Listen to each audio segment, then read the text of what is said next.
Satpam digaji 26 juta rupiah di Morowali bikin geram warga Wakanda. Ya terang aja, sebenarnya bukan angkanya yang bikin iri, tapi punya kerjaannya yang bikin geram. Karena ada 10 juta pengangguran putra bangsa yang gak dapat pekerjaan, malah masuk warga asing. Anggap gajinya sama UMR. Tetap aja banyak yang ngamuk karena memang angka pengangguran saat ini tertinggi dari yang pernah ada. Namun kalau baca statistik memang terlihat tidak tinggi, karena data adalah data. Selama ada faktor yang tidak dihitung atau diubah cara hitungnya, ya beda langsung hasil datanya. Misalnya Pak Oga, tukang parkir, preman, penguasa lapak, dan dalam sebuah statistik tetap dianggap pengangguran, tetapi dalam statistik yang lain atau statistik sekarang mereka yang punya pendapatan walaupun tidak tetap dianggap dalam tanda petik punya penghasilan. Ya angka pengangguran jadi kecil kalau ngitungnya kayak gitu. Sungguh detailnya banyak yang tidak tahu bagaimana menghitungnya, tapi ada baiknya metode dan cara menghitung datanya dilakukan pihak swasta yang netral serta oleh banyak lembaga seperti Moody's, S&P atau Standard & Poor's dan lain sebagainya. Jadi kita kembali ke topik aja deh.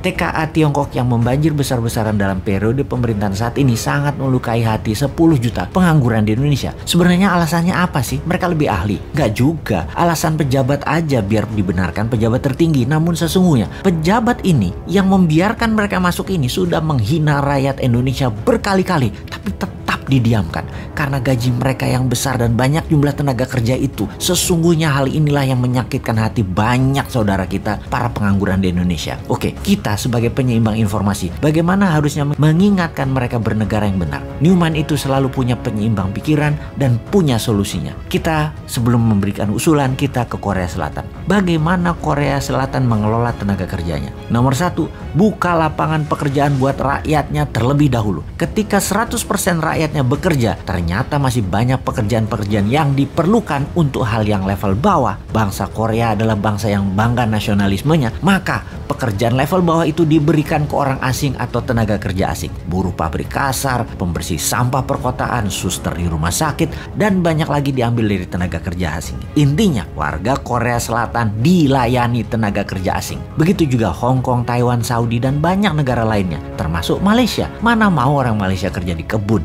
mending tenaga kerja asing yang melakukan dirty work itu. Dan dari beberapa negara tersebut, warga Indonesia atau buruh migran Indonesia adalah putra Indonesia yang tidak disediakan oleh pemerintah lapangan pekerjaan itu jadi budak di negeri orang. Singkatnya, kalau di negeri Wakanda, asing yang didahulukan dan dilayani oleh warga Wakanda dan pejabat Wakanda. Sedangkan rakyatnya Wakanda dianggurin plus disuruh kerja ke luar negeri jadi budak melayani bangsa asing. Jadi budak melayani bangsa asing. Solusinya Newman bagaimana? Tentunya solusi yang kita berikan pada old might penguasa. Solusinya Newman bagaimana? Solusinya adalah UKM Indonesia yang memberikan 97% lapangan pekerjaan dikembangkan, di scale up. Di setiap cabang bertumbuh dari usaha UKM atau bisnis UKM yang baru muncul di kelas menengah umumnya, rata-rata akan memberikan 20 orang lapangan pekerja baru. Kalau ada 1 juta UKM tumbuh, lapangan pekerjaannya adalah 20 juta manusia Indonesia bekerja. Hanya 1 juta UKM ditumbuhkan. Dari 6 juta UKM kelas menengah, itu sudah 20 juta manusia Indonesia